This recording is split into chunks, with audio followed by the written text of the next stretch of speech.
Well, hello, dear listeners, and welcome back to another episode of the Reforming Nerdom podcast. I am one of your hosts, Jordan Zasteel, and I am joined by the one, the only, P. Nate, aka Pastor Nate, aka Nathaniel P. Wright. Nate, how you doing? I'm doing great today, Jordan. Great to have you. And we are also joined by the one, the only, the man, the myth, the legend, Benjamin, aka Ben of the Cloth, aka Ben Emery, aka Weird Survivor Fanboy.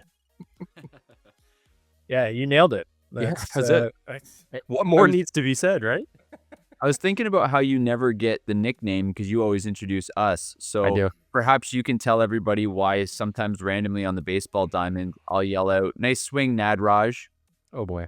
Yeah. So, I mean, it sounds funny because it's like Nads, which is just hilarious. But there is a story. So Nadraj, when I was probably like 10 years old, a friend of mine was creating his own fantasy epic, and he thought it would be good to include his friends, and he did so by just putting our names backwards as the characters. So I was Nadraj, and so yeah, I told Nate, I don't even know why I told you that. I don't remember where that came up, but so now occasionally I am Nadraj, and it just sounds like you're saying something about Nads, which is just funny.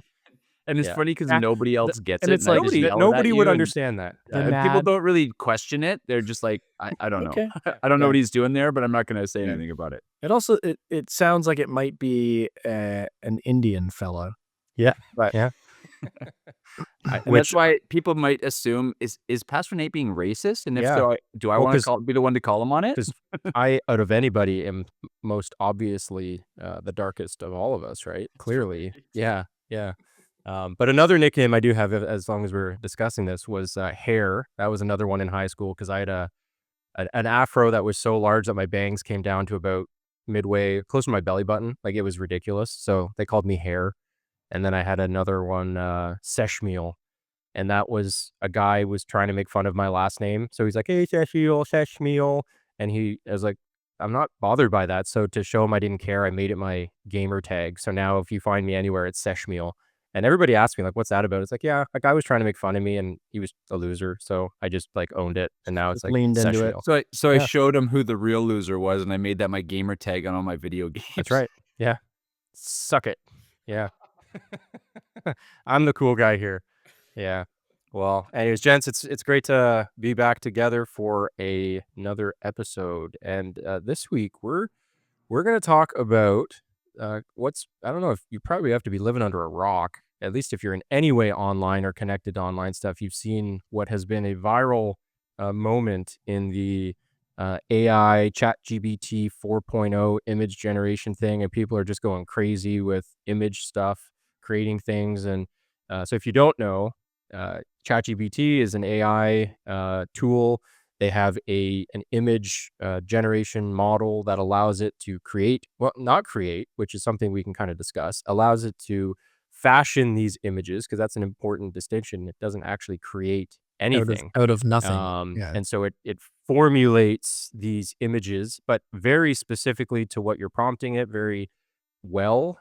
So we want to talk a little bit about that and even just kind of get into some of our thoughts on it. I know Ben and we did a bit of an AI episode not too long ago, but this was just such a big thing in the news that we just kind of felt like, well, we need to talk about it, because I think there are implications of this that are important for conversation about, is this good? Is it bad? What is going on here? Is there a little demon, as I used to call I used to joke with people that I have my little demon called Gibbet, who would just like do my bidding for me. And it's like, so is that what's happening here, or what's actually going on? And Do you like pull your phone out of your pocket and rub it? And no. And the demon, no. like Because I feel like that would be weird. little genie. Yeah. No, I don't. I do not rub my phone, Ben. Jamming. Just checking. Yeah. So anyways, we're going to Just checking Nadraj. We're going to get, yeah. Dang it. All right. Now that's going to happen at church, where now all of a sudden I'm going to be Nadraj. I'll lean into it. I'm not going to make it my gamer tag. I've invested too many years in Seshmeal, so that's not going to happen. But before we even get into that, there's just one thing that came up in the news. I don't have a story here, But because we were chatting about it with some guys in our Discord, because the movie's coming out in a little bit. Did you guys follow the Doomsday movie release where they were announcing the cast for the movie? Did you guys I see mean, that I whole saw thing? the 'Cause list. Yeah, I didn't like see the announcement per se, but I just saw the list of so names. the thing, I saw somebody share it, and it was a really interesting point that I hadn't considered, is they absolutely spoil Thunderbolts, which is coming out May 2nd, Yeah. which we're gonna be going to see with our Discord group. But they spoiled the movie because they announced Did they tell who Bob is? all the characters from Thunderbolts, all the ones that are gonna be in the next movie. And so it's like there's no actual Oh, stakes or like consequences. Yeah, right. like, You so know it who's now not dead. yeah, so I think, I don't know, it's a new franchise, they're probably not gonna kill off everybody, but I was a little bit disappointed where I was like, "Oh, yeah, that kinda ruins that a little bit." There's no potential of any of these characters dying off, they're all just Especially gonna if there's be one character suspiciously missing. So yeah, well, that's it. Now, what do you guys think of that all-star lineup, though? Because there's a lot of actors in it. I mean, we can pull up who all of them are, but I mean, there's a lot. Yeah, I was surprised to see as many like original Phase Marvel characters as there were, I think. But I don't I know mean, exactly how they're gonna pull it all off. Like I don't quite understand the timeline and everything, so I don't know. y yeah, like, they've got, it says here, if this is true, this was an article from, Screen Rant, and it says, like, apparently Kelsey Grammer is coming back, so as the Beast, which I didn't actually know that. Patrick Stewart, not surprising, as, Professor X, Charles Xavier, Ian McKellen as Magneto, Alan Cumming as Nightcrawler, Rebecca Romaine, I guess, is that no longer Stamos? It was Becca Romaine Stamos, wasn't it? Was she married? it was, yeah. Yeah, Yeah, so yeah. okay, I didn't know they were Formerly, divorced. yeah. Yeah, The uh, artist formerly known as. James Marsden, Cyclops, Channing Tatum, Gambit, and then, like, and then there's just, like, the regular guys, obviously, Robert Downey Jr. and Chris Evans, I think, perhaps, is anyways, it just seems like they're just throwing everything at the fan on this one, and just like, so do you guys think that's "Okay, we're just gonna try to win our fans back in one foul swoop," or do you think this was a plan to have it this big of a cast from the beginning? I feel like it's a bit of a all we have left is nostalgia play. Yeah. So And star power. they're just going for it. Yeah, I think they're just I think they're just recognizing they're on a bit of a sinking ship, and so whether it's playing off nostalgia or even like just getting into the star power, I think they're just pulling out all the stops to try to make it work. Yeah, I I think mean, they realized that one of the things that the originals had was some of the star power in terms of the character chemistry. And so I think I don't know. They just, it seems like they're just thinking if we put enough stars on the stage together, we'll get that sort of Quippy, Ocean's fun, 11, yeah. original Avengers kind of chemistry. yeah. Yeah, I guess we'll find out. The X-Men, I'm a little confused with the X-Men thing, because like they just finally got the rights to X-Men, and then they're not even gonna like do their own X-Men thing. They're just pulling in all the Sony X-Men characters. I don't know. That's kind of weird to me. But you wonder with all the things they do with like alternate universes or whatever that they're gonna like nod to the old franchise and then launch their own kind of thing, alternate timeline or alternate. I don't they've know. been teasing it though. Yeah. Because even in Brave New World, that whatever that metal was, they were trying to say that isn't that Yeah, somehow tied to the adamantium. because Yeah. Adamantium. adamantium. And then I think they said that Kamala Khan, Miss Marvel, is a mutant. I think that was kind of teased out, even whether in her show or the Marvels movie. I think they've been just like slow dripping it, which has been interesting because they've actually had it for a few years now. It's not like they Yeah. closed on Fox within the last year. They've had it for probably a good 3 years. I Or think. sorry, it's Fox, not Sony. Fox, yeah, Fox, yeah, and, so, I don't know, we'll see. It seemed to work with Deadpool. I didn't watch it, but you just saw it exploding where all of a sudden you have Blade walk into the frame. They were showing scenes of that, and then you had, like, Channing Tatum as Gambit, and then Chris Evans as, who's the character from Fantastic Four? I'm drawing a blank, the flame guy, Yeah. Human Torch. Human Torch, thank you.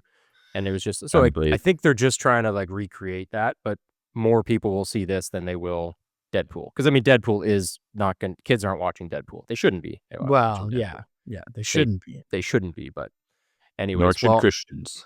no, I mean it's pretty. Yeah, it's pretty bad. I actually haven't seen them. I watched like maybe this was when the first one came out years ago. I think I watched a few minutes of it when I saw it went online, and it was just like, nope, can't do this. It didn't take long for that to be the case. So, anyways, well, how about real quick before we get into our AI discussion, let's just quickly hear a word from our sponsor. Hey, Reforming Nerdom listeners. If you're the kind of nerd who fuels deep theological debates or marathon game nights with a great cup of coffee, you need to check out Cosmos Coffee Company. Cosmos Coffee Company is a Christian coffee roaster in White House, Tennessee, that provides freshly roasted coffee to customers all across the U.S. and Canada. Whether you're diving into your next deep theology study or prepping for an all-night board game marathon, Cosmos Coffee has you covered. They have 7 great flavors, including the Pilgrim's Roast, a smooth, light roast with notes of blackberry, honeysuckle, and butterscotch, the Renewal Roast, a sweet Ethiopian blend with strawberry, agave, and peach, and for something extra nerdy, the Falcondra Roast, a medium Colombian inspired by Out of the Silent Planet with rich flavors of chocolate, brown sugar, and citrus. And because you're part of our nerdy fellowship, they are offering 30% off your first order for Reforming Nerdom listeners. Just use the code REFORMNERDOM at checkout. So, if you want to level up your coffee game, go to cosmoscoffeecompany.com, that's Cosmos with a K, and use Reform Nerdom, no spaces, to save 30% on your first order. Cosmos Coffee Company. Coffee roasted well for His glory, for the kingdom. Okay, well, welcome back, listeners. And all right, so now we're going to start talking AI. Boys, I have been trolling, I think, everybody I know this week with AI creations. You've blown up my phone multiple days. And I mean, for those who don't know, we've said this before, I use AI a lot. I use it to improve my efficiency with work literally every single day. And I've been kind of keeping an eye on the image and video creation stuff, but it hasn't like really quite been that great yet. And it hasn't really hit the masses. But then it's just in the last week, ChatGPT, then all of a sudden they released their new model, which is now available to everybody. Previously, to get the kind of results that we're getting from them, you had to go to a premium, fairly expensive tool like Midjourney or something else to be able to do this kind of stuff. And so they've now just made it more available to the masses to go and do things. So it is quite literally blowing my mind. And so then it's blown up on Twitter. It's X. It's everybody is talking about it because like you can take almost any image and then say recreate it in this style, it'll do it, or just create me an image of this and then it'll do it. And so even like a funny example with Ezra, I mean, just for April Fools, we released it today, and I'm going to pull it up here. So if you're listening and you want to follow along, this might be a good episode to hop over to YouTube because we're going to have a lot of visuals and stuff like that. But even for like this one right here, we wrote an article for the Ezra Institute, The Worldview Implications of Pineapple on Pizza, written by Dr. Joe Boot, aka AI Boot. But like even this like animated image here of Dr. Joe Joe holding Bot. a slice of pizza with pineapple and just like repulsed by it. And it looks like Joe because I gave it a picture of Joe and I gave it a description. I was like, hey, I want this animated. It's even his study in the background. Like I made sure it was like a fancy library, and I just told it what to do, and it did it, and it's incredible. And so, anyways, it brings up the question now. Like here we are, and we now have. I think, from my perspective anyway, when we're looking at a lot of these images, like art that is indistinguishable from somebody creating it and a computer. Like this, nobody would look at this and see, oh wow, that was clearly created by AI. They would look at that and be like, oh, somebody animated a picture of Joe Boot. So, what do you, aside from me maybe annoying you guys this week with all these images, what what are your guys' thoughts, like, when you see this, like, what are your first reactions to this kind of technological advancement, we'll call it? I am totally fine with it. In any, like, general sense, like, it's just a it's a tool to create things that right? Because I'm not a, uh, like, a talented artist, and yeah, and I've struggled with this many times in life where, like, I can visualize in my mind things that I want to create, but I do not have the ability to physically, like, put pen to paper or put, uh, you know, Adobe Photoshop or whatever to practice to create some of the things I wanna create, where now I can at least approximate, uh, some of those things using a tool like this, so, um, I don't know. I'm totally fine with it. Yeah, the same with me, and I think that, I know that I know Hollywood is freaking out about this stuff because, some of the animated videos, even the one that we're looking at on your screen while you're sharing it right now, Jordan, like, are just so good, that I'm sure, Pixar and Disney and all that are freaking out. And artists and what was that old website, Fiverr, where you could get logos and stuff made and stuff like that for a few bucks and people could make money on the side. I know that there's a lot of freak out with this kind of stuff.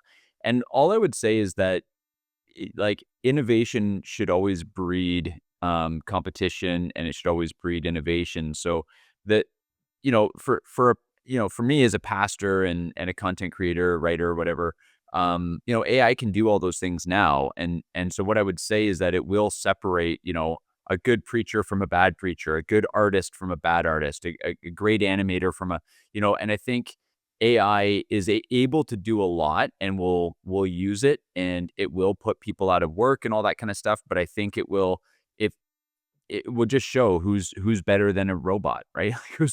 Who's because you still see, a lot of the art, in terms of pictures and stuff like that. It's still got an AI generated look to it, much like a lot of the Chat GPT kind of write ups and things like that. There is a feel to it, and I don't think it's surpassed excellent artists. I don't think it's surpassed excellent animators. I don't think it's surpassed excellent writers, but it has surpassed a lot of mediocrity, Yeah. and I think that's a good thing.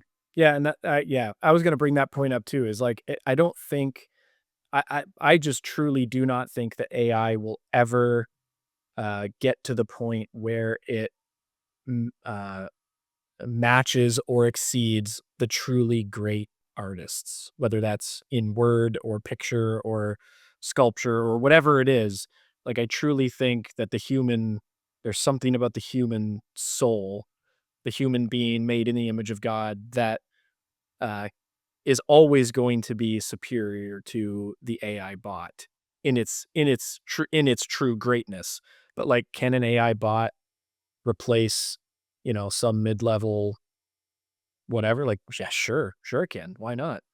But, like, but at the same time, like, we are like, are we complaining about the fact that, there's we can go and buy, like, a piece of, like, a vase at HomeSense for 24.99, that's mass produced that, like, basically kinda looks like a super old, expensive Greek vase, like, no. But, like, we all know that it's not the actual thing. But, like, it's just but now more people have access to more things. Like, I don't know. I'm totally fine with it. Well, one of the things that people don't realize, and we kind of alluded to it when we were introducing, or at the beginning of the episode, was these aren't actually creating anything.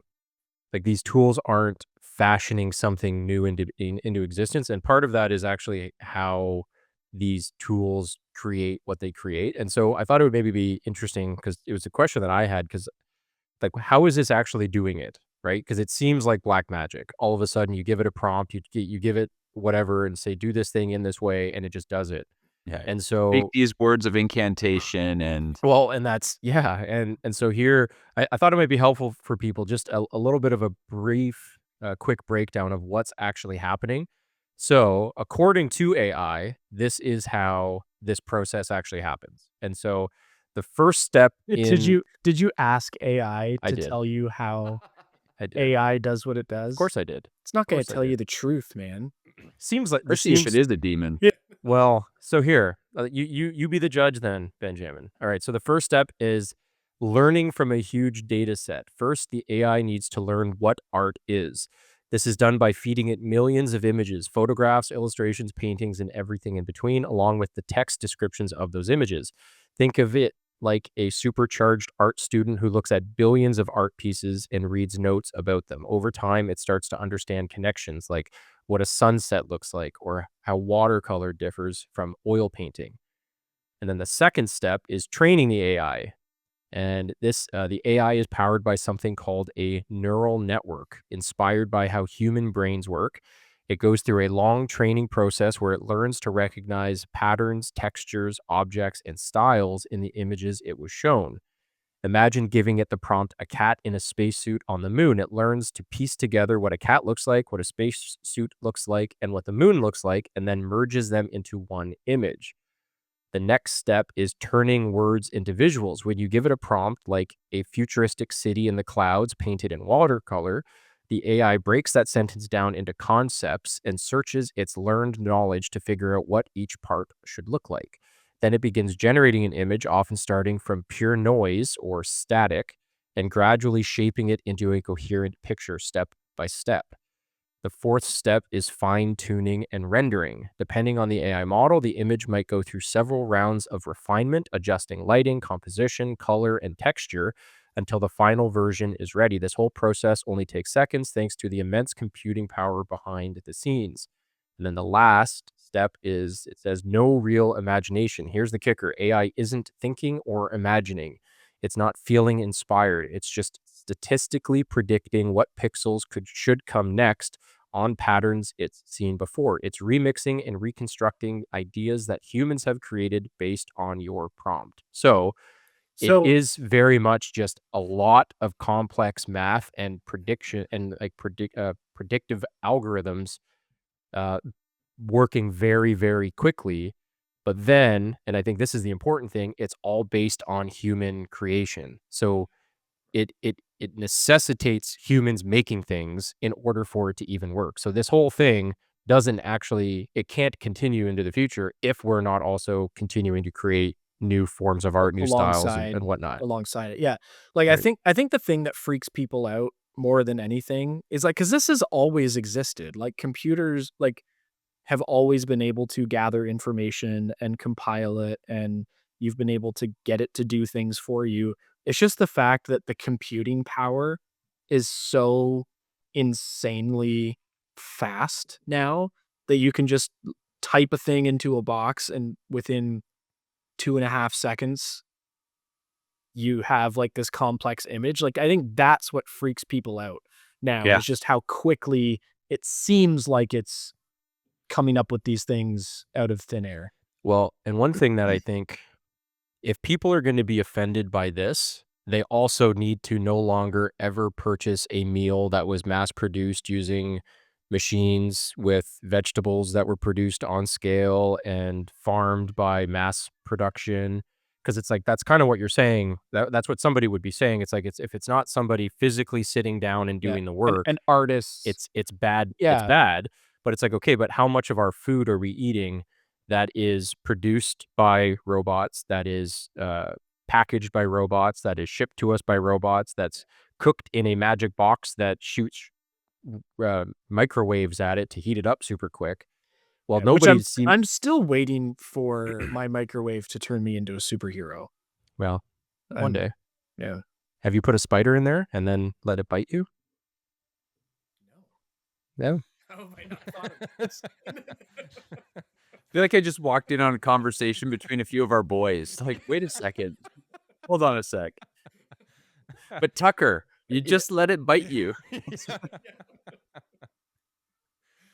But like, because that's kind of what we're like. That's the parallel that just immediately came to mind when you were talking about, because it's like it's not actually any different than that, right? Yeah. No, I totally agree. Um, yeah. I don't I know. think it's really an interesting thing that it's talking about um, kind of compiling things. I mean, essentially, it's God obviously creates ex nihilo. He creates out of nothing, and then it sort of takes everything that's been made by his image bearers. So it's like this third level, right? So you think God the Father, he creates out of nothing, and then his image bearers take the raw material of creation and they make stuff out of it, whether that be tools or shelter or art or culture, like cuisine. And then you have this sort of third layer where something that was created by the image bearers compiles the things that were created by all the image bearers and is outputting something else. It's just a very interesting. It's just very interesting to me. Like, and it just goes to show like the chasm that's between God's created world to the art that we create. I think there's just as much a chasm between that and what AI is creating. But I think, like you said, I mean, I know this might get us off topic, so feel free to get us back on topic if you want to, Jordan. But so our church, we just purchased this old building with this beautiful sanctuary, hand carved faces of St. James and all this kind of stuff, big arch ceiling, pillars, the whole thing. And it's been incredible being in there and worshiping and hearing people talk about being in a building where the architecture itself is actually created with intent to draw your affections upward and heavenlyward. And and and we've got to such pragmatism with our art, with our architecture, with everything, that it's almost like we've lost beauty. And so I think that the reason we can look at these AI images and see beauty in them is partially because human art has been denigrated over the last, half a century.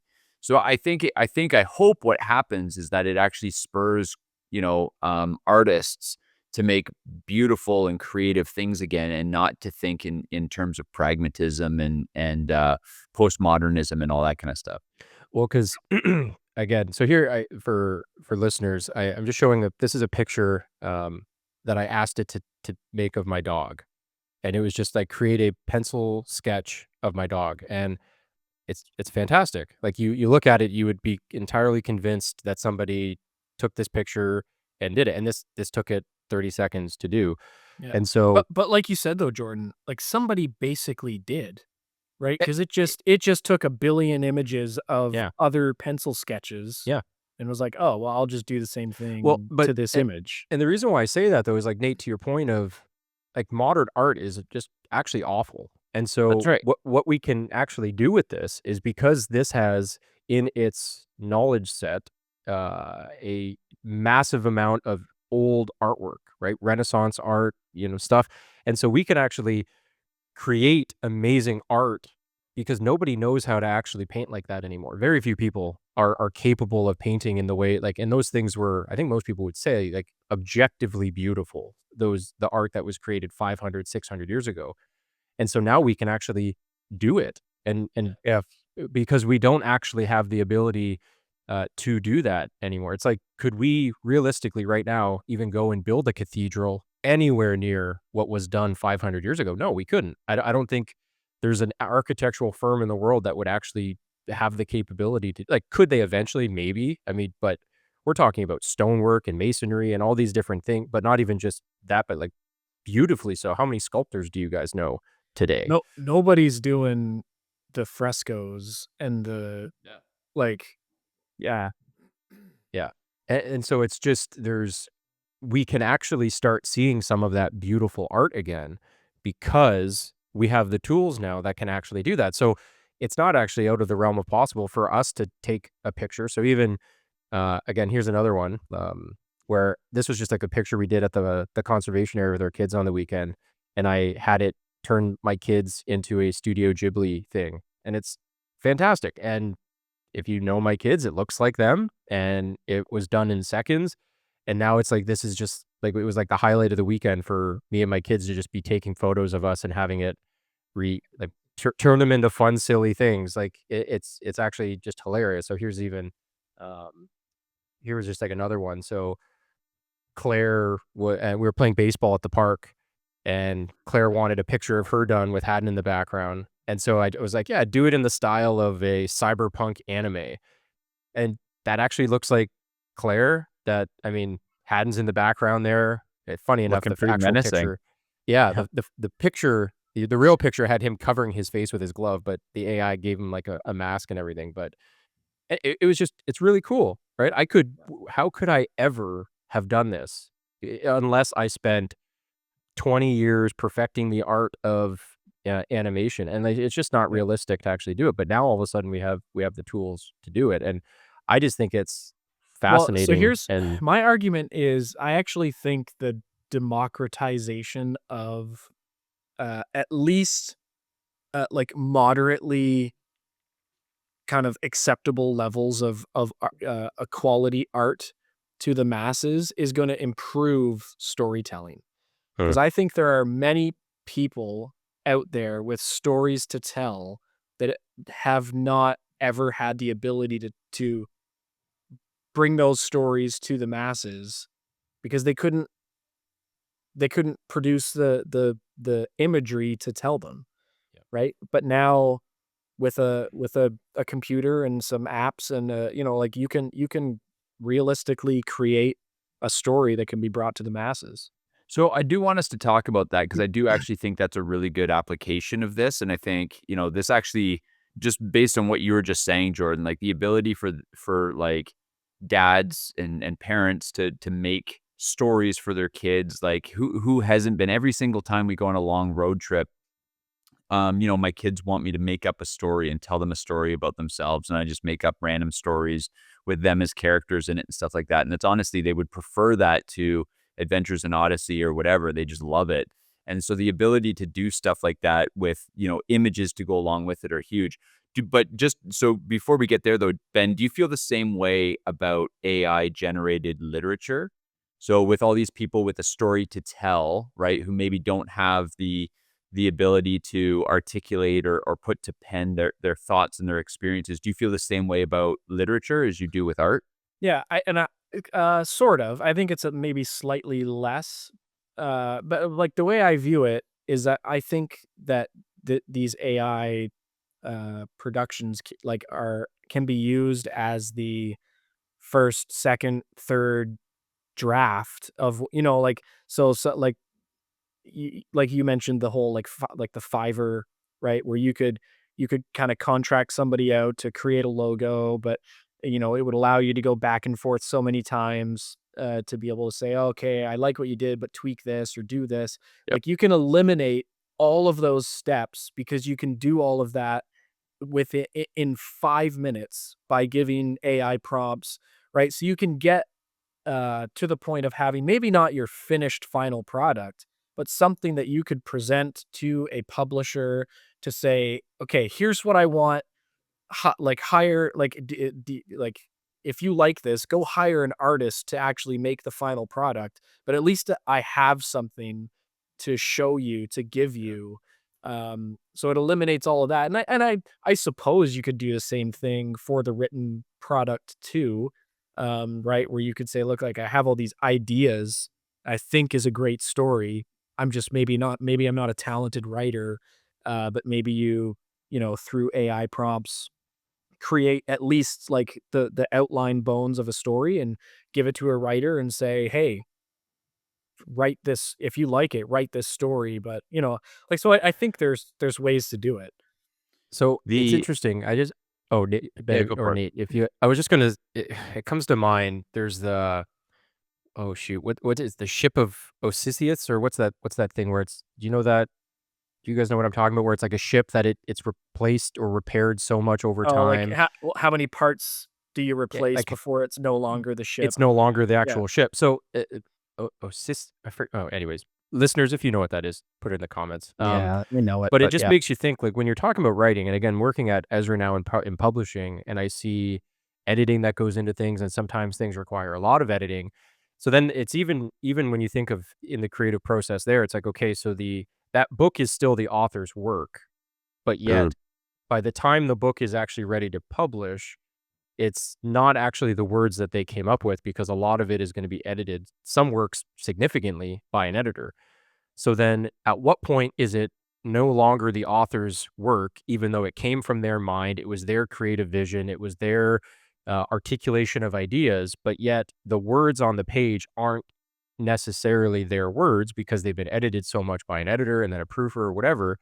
So is there even a difference between, let's just say somebody has an idea for a story and they just dictate this story to AI who then fashions it into sentences, but it's still their idea, it's still their world, it's their characters, they're developing this thing, but it's not them sitting down and clicking the actual keys on it. Is that any different than a book that was like somebody sat down and typed it out? And or like is can somebody not then be an author if they don't have the ability to use their hands and they use dictation software and are writing it? Is that any different? So is that something like Yeah, would you guys see a difference in that I between honestly those I things? don't. I would just come back to what I think is true of both the visual art and the literary art, and that is I don't think it'll ever come close to the great writers, the great artists. I have actually no problem with somebody doing that. Um, it there's some interesting things here because you can, as we've done, like we've done it just for like advertisements for our men's conference last year. If you remember, we did the like, I think it was like in the voice of G.K. Chesterton, write a, whatever. And so you can actually prompt AI to write in somebody else's voice, which I think is a little bit weird. And I'm not quite sure how I feel about that. Now, it's still not going to be actually that person's voice. It's still, compilation but I don't have a problem with it. I think, um, yeah, and I think part of it is because we're all kind of standing on the shoulders of giants anyway. Like, I often say when I'm writing saying something, oftentimes in a sermon that comes off the top of my head, I'm like, I heard this somewhere, somebody once said or whatever. Ben and I talk about it all the time when it's like when you're actually kind of paraphrasing a theologian or something like that. Sometimes the person that you're going to quote is maybe a distraction for the people that are listening. So like, well, I don't agree with NT Wright on that, or you didn't Piper just say something silly at a conference, and so you just say I heard a pastor once say or whatever, and you paraphrase it.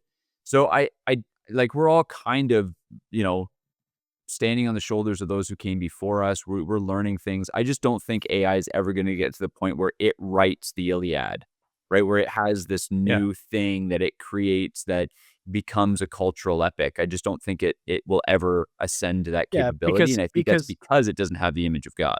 well, that's it. So AI is compiling human experiences. It's not actually having human experiences. So, like, there are things that human authors, human artists are going to, uh, just like the understanding of the human experience, the human soul, the nature of God, the nature of man, that AI is never going to have. That is going to be a separation, I believe, forever between these 2 mediums. Well, because I just finished reading a great book by a Christian fantasy author, Will of the Many. I know I've probably told you guys quite a bit about it, but even in that, there's just like these there's things with a good author where they give you these little things early on in the book and the payoff's not really there until later and you realize, oh, I see what you did there, but you have to get to the end to realize like what they were actually doing. And I just those are the types of things where I think a human mind has to be involved in that to be able to write in such a way where you have those kind of payoffs, those twists, those but do I ultimately care if that guy now, because again, there's gonna be a certain voice that an author has, and so I don't think Well, and he's that's gonna what I have a have to be certain voice, and also as if he doesn't also like, he also didn't borrow his voice from his favorite authors that and he grew up that's reading, and yeah, right, like, we all everyone's writing voice comes from somewhere. yeah, Like, it didn't just pop up out of thin air. yeah, it's all inspired by something, so and that's where I don't think if I were to find out an author, had this great idea, sat down and just dictated that this is what I wanna do. This is how I want it to build, or this is the arc. These are the main characters. I don't think it's I don't think it's gonna be I wouldn't be happy if they just like, "Oh, here's the character's name and I want them to do this," and then they just let AI write it.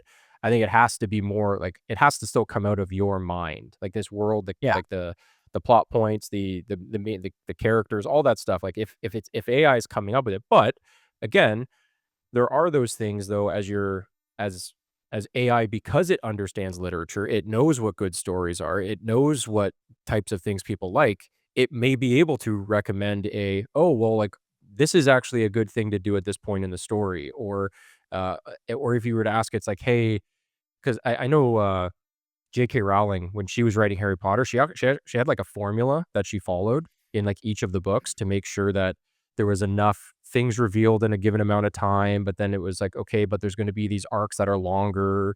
Things like so she wanted there to be temporary payoff, long term payoff. There wanted Right. to be like redemption arcs with, anyways, all these different things. And so like that's where I think even just to make sure that you're not missing something, to make sure that you actually are doing that thing. Cause I mean, somebody like myself, I've never written fiction, but I have many ideas. So I would definitely lean on AI to just teach me, like, oh, what are the things, like, what are the story beats that I want to make sure are there so that somebody's satisfied reading this book. And that's where I think these kind of tools can be just immensely valuable. Where do I need to go and get a literary degree now, like Nate, to be able to write a story? It's like, no, just like I think there's not that saying Nate, your degree's a waste, but It was a waste long before But AI it caught up. is. right.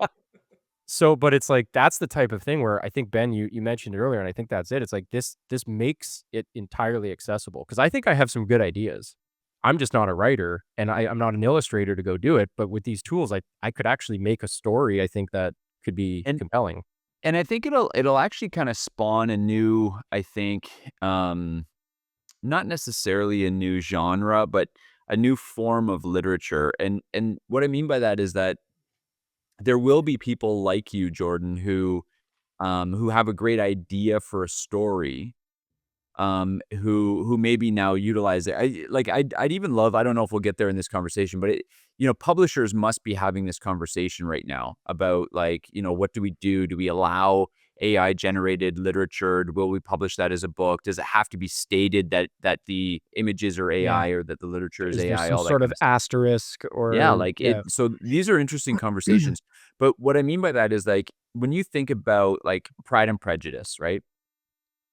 There's no way an AI is going to formulate the intricacies of the relationship between Mr. Darcy and Elizabeth. There's just, there's so many layers and so many things, and that's what makes that one of the great stories in literature, period. And I it just might don't come think. close now that Pride and Prejudice exists, Right, but right? that, Because yeah, exactly. But I think that it'll when I say it'll spawn sort of its own almost genre, it'll be of these sort of people who are reading for ideas and concepts and worlds rather than maybe some of the intricacies that it takes a human author to. I'm right. even thinking through, like, I'm in the Stormlight archive right now, and I'm just at that point in book 3 where I'm starting to see some of the wokey pokey stuff coming out, and it's just interesting to see the mind of the author coming out. And in my estimation, he's actually changing characters from the trajectory he launched them on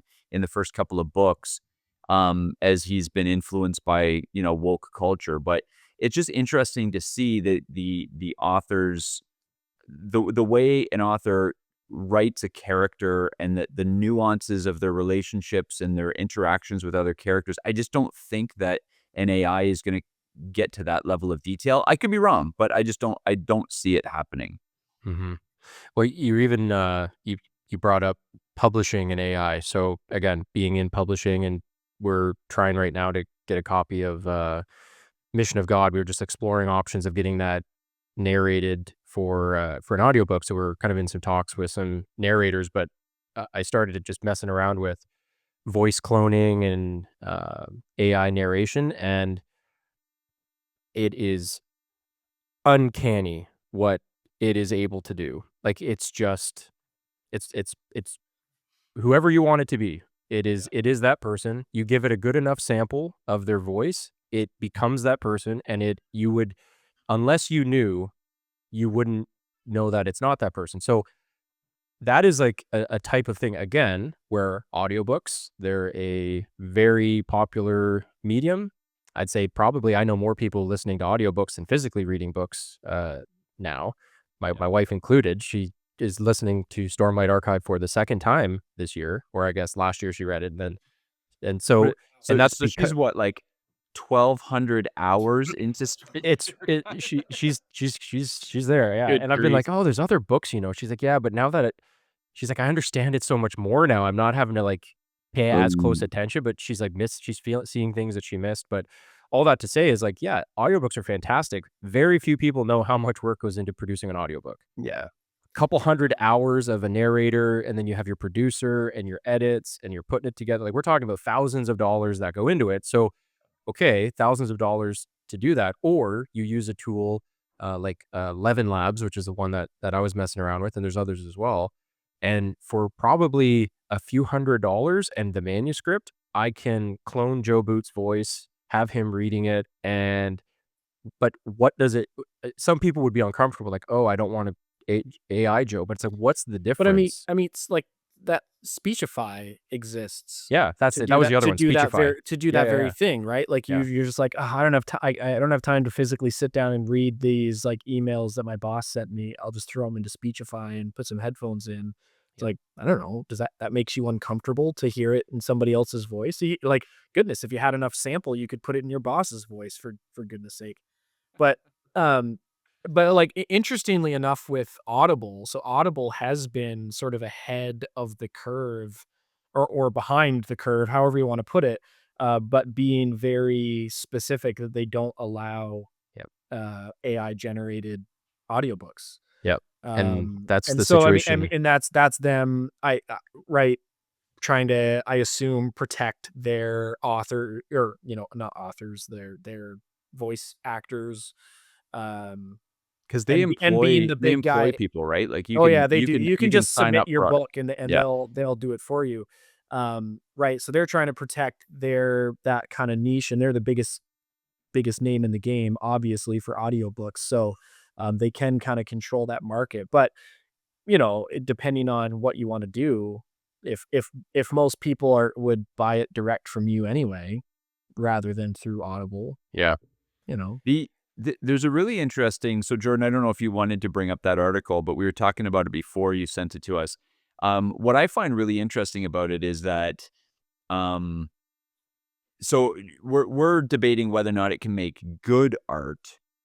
But another total conversation here is, um, like, can it make popular art? Right? Mm, There's a difference between what's yes. objectively good and what's very popular, and like, so there's talk about AI now that's generating kind of viral commercials because its ability to actually span and see what's really popular and what can go viral.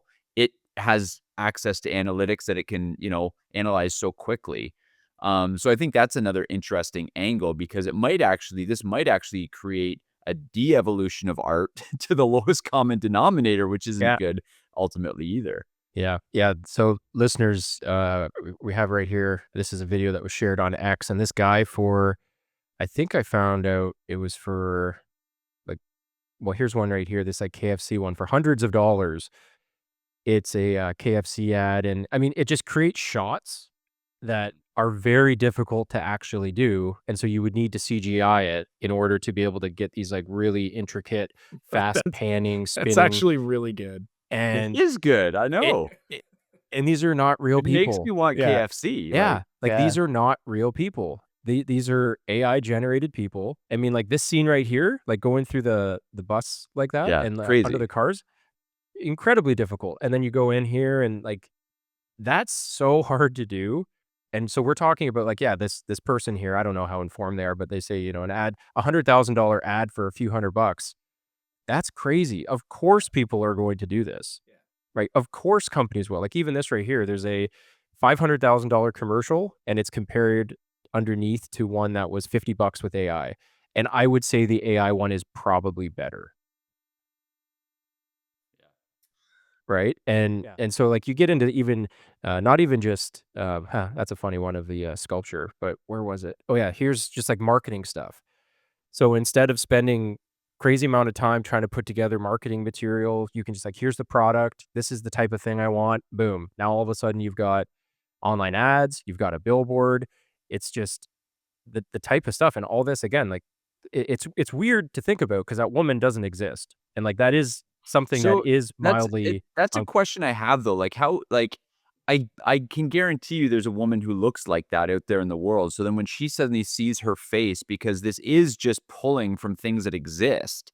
Now I'm sure it's an amalgamation of several different things. It's probably looking at symmetry in the face and it's created, but that's based on someone. So that's just interesting to me because it's pulling that from somewhere, and there's somewhere someone in the world who, if that does go viral, just goes, is that mom? Like, see, and that's where it kind of brings up the question. And this was a thing, there's a podcast I used to listen to, and they would often ask the question, what is a photo? Because almost any photo that we have, most are edited in some way, whether it's like the lighting, people are adding filters to them. How your camera processes a photo is different from my phone. So like Ben, you're an Android, it processes photos differently. Colors are going to be different. So it's like takes that what big goiter off your neck Yeah. for these Yeah, podcasts. terribly. That's right. So it's just it's like what is an actual true depiction of that moment that you're taking with your phone? Is it the one that's on mine? Like are the colors more accurate? Is the way that the sun there more like so it is what is a real photo at that point? It's like it's just What is real, man? I mean, this I Well, I feel mean, like Right? those Like are implications. Like when you can our make it, eyeballs even see things differently, Yeah. like so I had an evangelist friend of mine who he asked me this question one time. He's like, I had no idea how to answer this, but I'm guessing he must have been a stoner at some time, but he wasn't at the time of being an evangelist. But he was like, so what if the way that I see green is the way that you see blue? And he's like, but this is, talking we about would have Chris, right? Because he's colorblind. You know that, yeah, right? yeah. You're No, it's making like, fun but of a guy with a yeah, disability. no. This was years ago, but it's like we wouldn't actually ever be able to know the difference because blue is always blue to me and it's you to you. But it's like, what if how I see blue is actually how you see pink, and how you see green is how I see yellow? And I was like, there's like no way of testing that. But it's like, okay, it was just such a like I think about that actually enough that it's like, how can we actually test this? Is there any way? Anyways, but yeah, like it I don't know. I can see why this would make someone uncomfortable because like that is a person that does look to exist. Like, because I don't know, like from my understanding, they're just piecing together all these pictures of making what looks to be a 30 to 40-year-old Caucasian woman with brown hair. with I don't know. just with just enough of a hint of maybe Hispanic, just so Yeah, that it j- doesn't of come course. across as too white. Like, Yes, but it's like I don't actually know if that woman yeah. like, there's of course, there has to be someone in the world who looks vaguely similar to her at the very least, but it's like this Well, person have you doesn't ever seen actually an AI exist. generated image like this where it doesn't look like, you know how there are people that you see and you're like, have we met before? Like, have I seen you before? Like every AI generated image is that kind of Mm, person. yeah. And so that's what makes me think that they're just, I don't know how it all works, but um yeah, it's just an interesting, and like you said about the voice thing, and what I was going to say earlier is when you can mimic somebody's voice and you can deep fake somebody's, you sent me an animation of myself, right? For, a profile picture or whatever in that Ghibli Studio style. But then you sent me one of a different picture of me animated with me kind of like laughing and stuff like, and that's just a, cartoon image. So it begs the question then, like what constitutes like biblical requirements for witnesses and evidence in court and all that kind I of know. stuff. And I mean, there's just a lot of different ways you can take this conversation, but I think we should probably narrow it down to where we see, because the big goal of reforming nerddom is to, reclaim a lot of this stuff and to see nerddom conquered for Christ, as we talked about last week. So what are some ways that we think Christians should be utilizing this technology here and now towards that goal? I mean, we've already discussed it a bit. Like, I am going to be messing around with it for creating a couple kids' picture books that, and Right, again, so whether here's what I think we need to do as a team. We need to write a book that is bedtime stories with Ben, Nate, and Jordan, and just like our like you said, like the telling the stories, driving in the car, putting your kids in the story, like that, like we can actually turn these into reality. Like that's so Totally. cool. Yeah, I agree. I think that's absolutely something that should be done.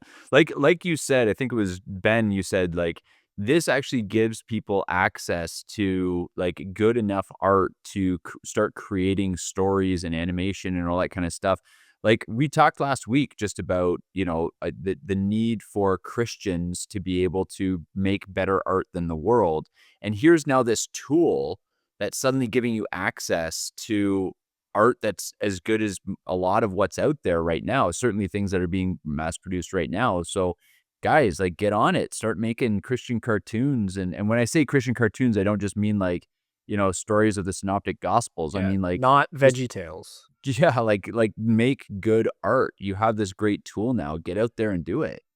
Yeah, and I think what often is like the challenge, especially if you are wanting to get like a picture book started or sold to a publisher, have them pick it up or something, it's if you're an unknown, it's really hard, I think, to visualize this vision that you have for a particular story. And so, just somebody again who works in publishing to some degree, to be able to come to somebody with, "Hey, here's the story." Again, you might wanna get your own artist to go in and finish it, but it's like right when when you see the vision in front of you, that totally changes how you're going to, receive that. If somebody Yeah. came to me and sent me 20 PDFs of, like, "Here's this story I wanna create. Yes, these are images that I Like generated using AI," maybe but you they're can yeah, maybe they're placeholders, but yeah, and, like, but you can see, like, this is the story that I'm wanting to tell in the way I'm wanting to tell it.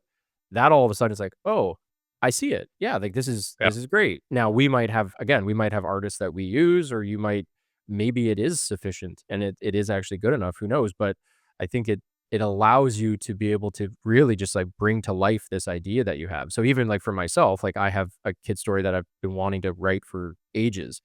And it's again, it's the writing's not really the difficulty because you have, let's say, a 30-page kids picture book. That's not actually a lot of words, right? We're Yeah. talking about hundreds of words realistically. So yeah, it's like not that's not the hard thousands. part. It's the difficulty of actually getting it done. And so now it's like, well, I don't have thousands of dollars to hire an animator to go and like come up with the art style and then I mean, do I have to tell them exactly what's happening in the frame? Like it's just really hard to do that versus hey, just like create this image and even just make it rough like a sketch and so I can send it to an artist. But once they see it all together, so like that's actually something that I am actually in the middle of working out. Now part of that is figuring out what tools I want to use. So I think like ChatGPT is excellent, but I'm going to be messing around with Midjourney, which is like the ultra premium image generation. And it's not even that expensive. Midjourney, I think I was seeing that you can sign up and get what is it like 60 images a month or something for like $8 a month. So it's not even like that crazy. Yeah, that's So you spend even if yeah, I you mean, for if you're using it for an actual purpose like that, like that's yeah nothing, Yeah, right if you're just and right? if Like you're just messing around with it to blow up our phones with all the stupid yeah, images you made of well, us but with lightsabers, man, yes, that because was a good image though. you'll hey, run out of $8 real why quick. did That was a good image. I did not get a picture of myself with a lightsaber, No, so I'm a little I offended I by was that. working on other funny ones of all of us, so just wait. There's They're on more. their way. There Yeah. there's more coming. So So so this actually though, like talking about just obviously we want people to be successful and to build things and that advances the kingdom of God and everything. I think like when you look at this, you have to look at okay, you didn't make the technology that got us here, but now what are some things that people are going to use this for that you can now get into? And I think like websites that actually take these images and these stories that will inevitably be created with this kind of stuff and actually like printing books based on that. I mean, that's a great we have people even in our church family who do that kind of stuff with they'll take public domain books and they'll bind them and put a custom thing on them and sell them and stuff like that. There's a lot of good Christian literature that's custom domain or public domain and stuff now. But like more and more, there's going to be just dads like us who want to put together stories for our kids. But there's also going to be people who are like legit. This is my chance to break into the kids story market. And if you can be one of the first people past the post in terms of a very easy website where you upload the images that you've created from ChatGPT and the text and all that kind of stuff, and it'll put it together in a book and send it to you. I remember my kids. So they're Chris and Heather, who are my kids' aunt and uncle, Colleen's sister and her husband. They always got our kids for Christmas. There was this website. It was like I can't remember what the website was, but it was sort of like you introduce. So each time we had a new kid, they made a storybook, and it had like you pick the color of the kid's hair and eyes and name, and then it creates a custom story where the kid like wakes up in the middle of the night and they have a dream where they have to go off and collect the letters of their name by, so the U in Quinn, she found a unicorn and the unicorn gives her a U, and it's like kind of how you like almost like a Genesis story of how you got your name. So there's these things that have been out there for a while, custom stories for kids, but like now doing that, like a way of binding it and all that kind of stuff. I just think Christians need to get ahead of this. Like, how can you utilize this to build something that generates income for your family and advances the kingdom of God? And I think like this is going to change everything. And so if you have an idea of how to utilize this, go for it. Even in a really simple application for just churches, a pastor with whatever you're preaching on this Sunday, create your custom coloring sheets for the kids Yeah, that are a great like idea. very Yeah. related to that sermon that you're teaching, right? Great It's idea. like that's a very simple way. You go in there and just be, create me a coloring sheet based on this text. Here's a sermon outline. Boom, done. And it's but seriously, like it is actually that simple to do it. And that is a way that you're actually using technology to bless your church. You're helping your kids retain a sermon because now they're sitting there coloring an image that's related to the sermon. It's like that's pretty simple, right? Yeah. That's not a hard thing to do. And Totally.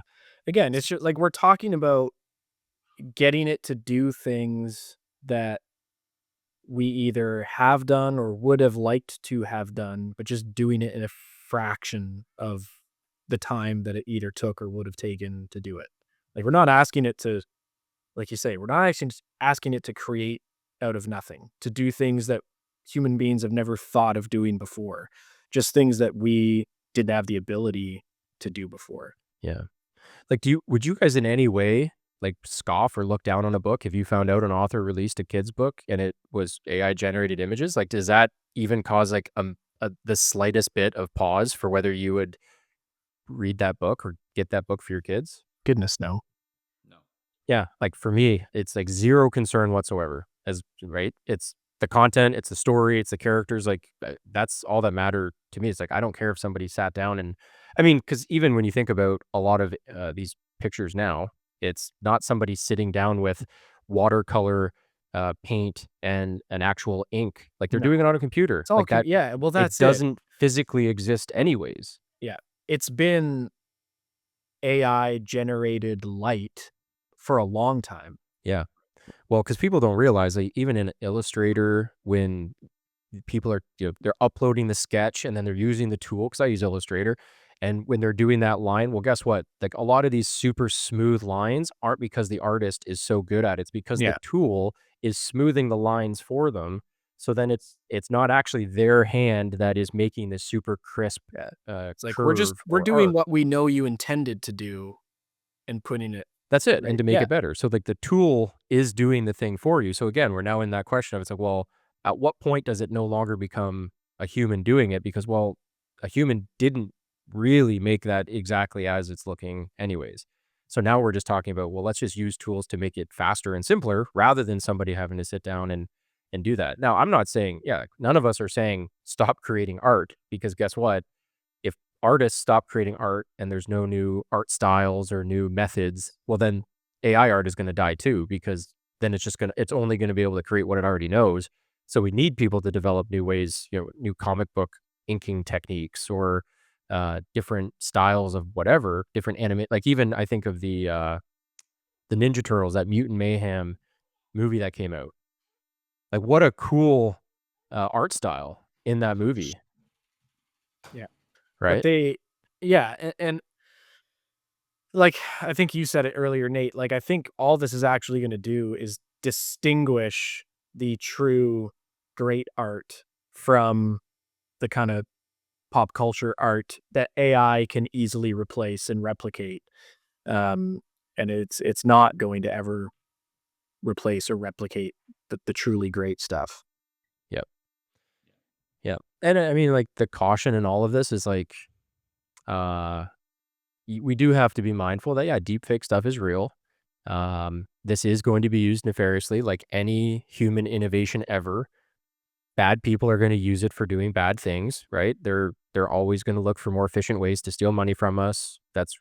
Is that kind of the root of the danger of any technological innovation, whether it was throwing a blade instead of just stabbing somebody, or a horse versus running versus a wagon versus a train. Like, all these different technological advancements are going to be used for bad things. We have to come, like, accept that, but we don't stop innovation just because some people are going to use it for bad things. Like, we ultimately still need to leverage these things and use them for good. And so I think that's just like a yes, we're aware, because I just know that there's going to be somebody listening. It's like, oh, but deep fakes. It's like, okay, yes. And I don't know what we do about that. I don't know if there's much we can do about that at this point, but that doesn't mean we stop using it. It's like, just because streaming technology was very much developed and leveraged for pornography, well, that doesn't mean we don't use it for the very thing we're doing right now, or streaming a sermon online, or a lecture, or a debate, or watching a movie. Because, like, that's the logic. That's where you would have to go with it, Yeah, is that we just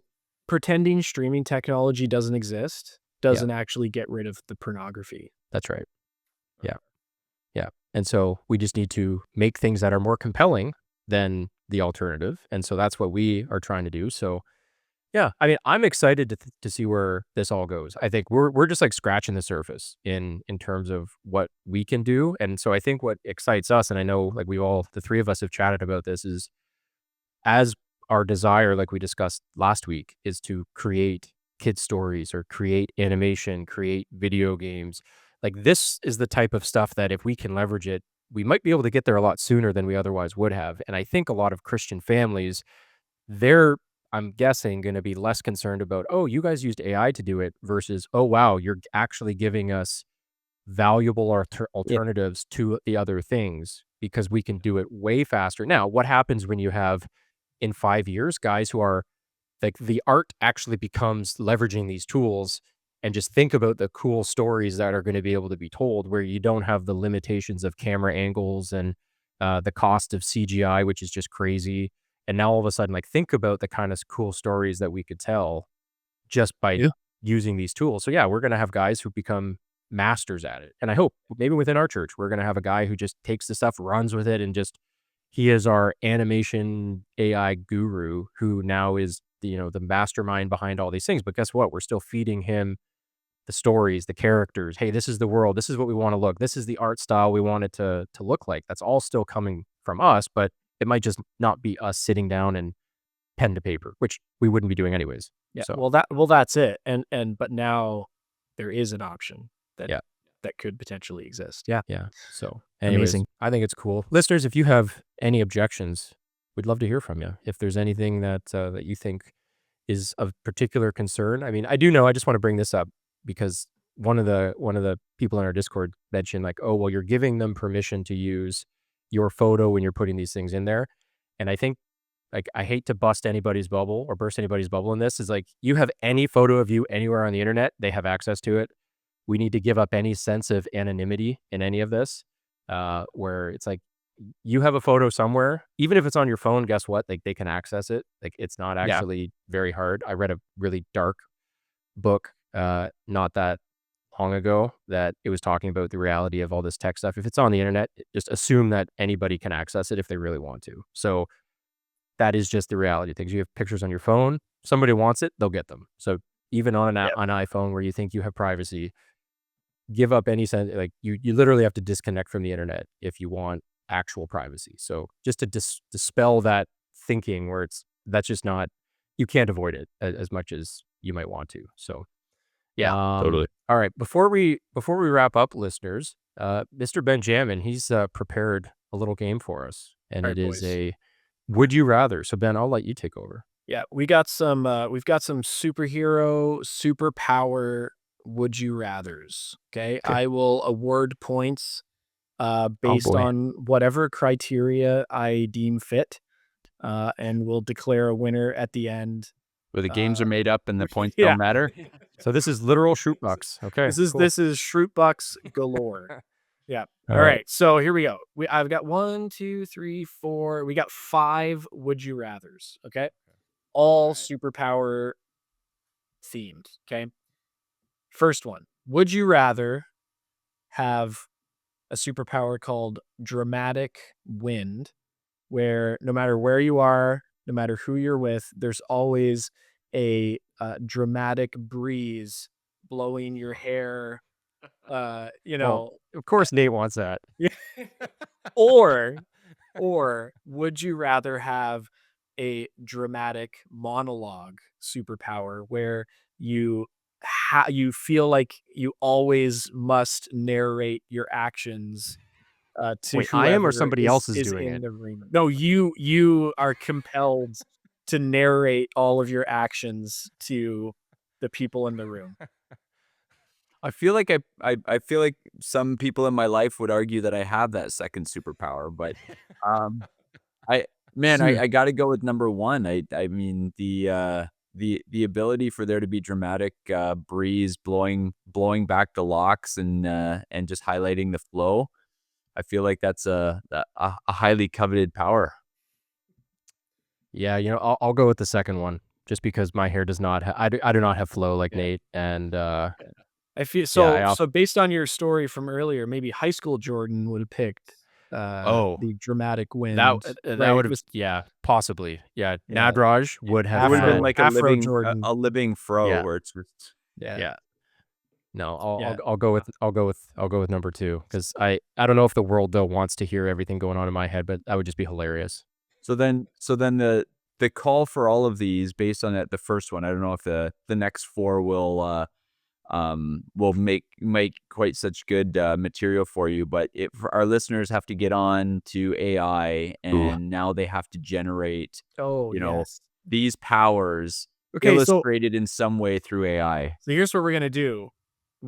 So whatever you guys pick, we'll have to combine all 5 superpowers and create that superhero with like Nate's. Okay, love it. this is what's gonna happen. All right, We can do that. okay. 10 points to Nate for coming up with a good idea. Okay, second one. Uh, would you rather have sneeze teleportation? So every time you sneeze, you teleport to a random location on Earth. You have no idea where. Or or would you rather have slow-mo mode where you can slow yourself down, but nothing else in the world around you slows down? Oh man. Oh boy. I'm gonna go the slow-mo because I do not random location, like we're talking random. Anywhere on I Earth. oof, You I mean never that know. could be It's the first so time I sneeze, there's a 2/3 chance that I'm gonna end up in the ocean and die. So for that practical reason, that makes sense. Yeah. That's fair. That's fair. yeah, I feel like that's the right answer. What's funny about I generally almost always sneeze in multiples. That's what I was And gonna say too. Like if I don't think sneezed at least singular. in pairs. Yeah. Yeah. My old boss on time, I didn't know this was humanly possible, but he sneezed over 20 times in a row. Oh my And like we actually were in the other room and we all stopped working and started counting because it was so preposterous. Like it was ridiculous. Imagine the shock to your system if every every one of those 20. She was teleporting all over the world. All right. Well, the thing is like, so like, and if you only did that though, then you're stuck there, right? Yeah. So like you could be in a great spot or you could be in a terrible spot and you're stuck until you sneeze. And I don't sneeze that much. Here's what you have to do though. You would have to always carry a pepper shaker in That's your right. pocket. Right? So problem Yeah, solved. the randomness of it, I would give pause. But I mean, yeah. I It mean, Nate, sounds if like you Or what's it's a free the, trip to Greece, right? or Like, it is.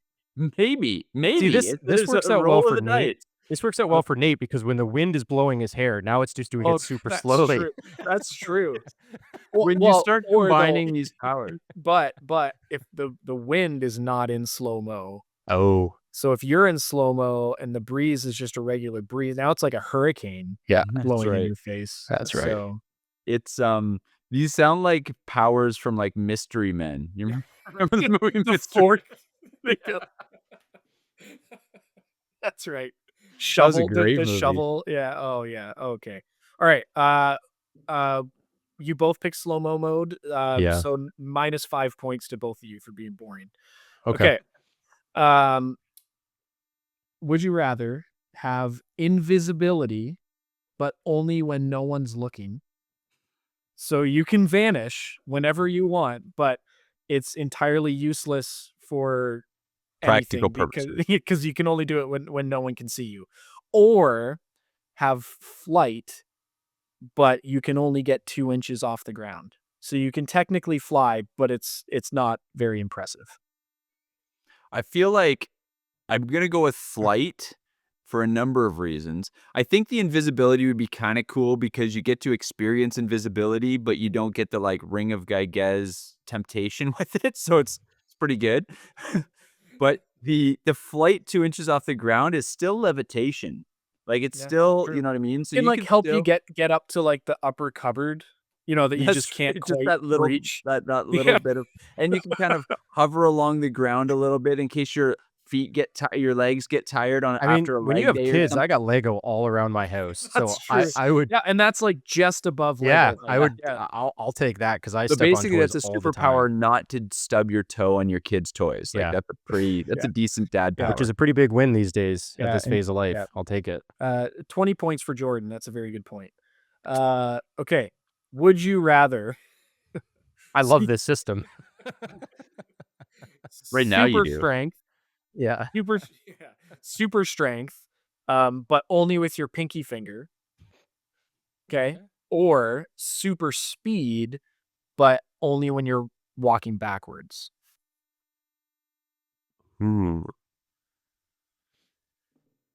I feel like the super speed going backwards has wonderful applications for playing center field in softball. Yep. And just as narrow as that is, it is quite tempting. Quite tempting. I Like, how like the strong idea is my of pinky?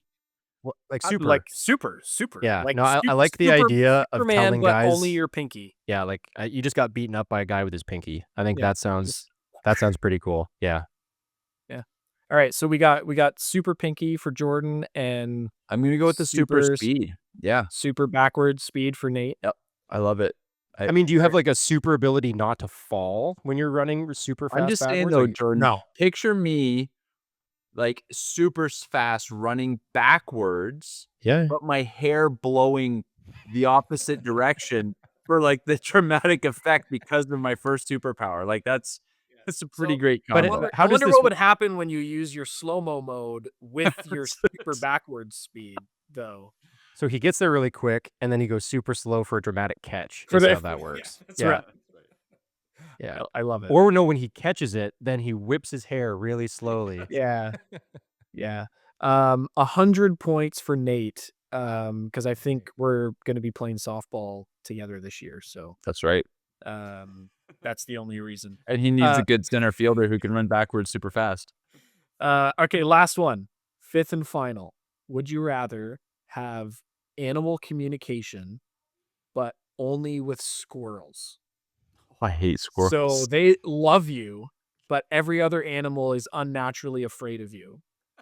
Or laser vision, but it's actually just like a weak laser pointer.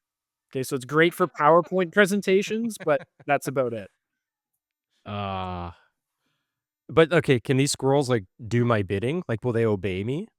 Because we I got a don't lot know. of squirrels, so I Well, can you have to accomplish a tell lot. You them can to. talk to them. So Like you don't I have mean, the power over yeah, them. like, you can like talk if you're persuasive enough. yeah, if you're a nice guy. I don't think that's worth it.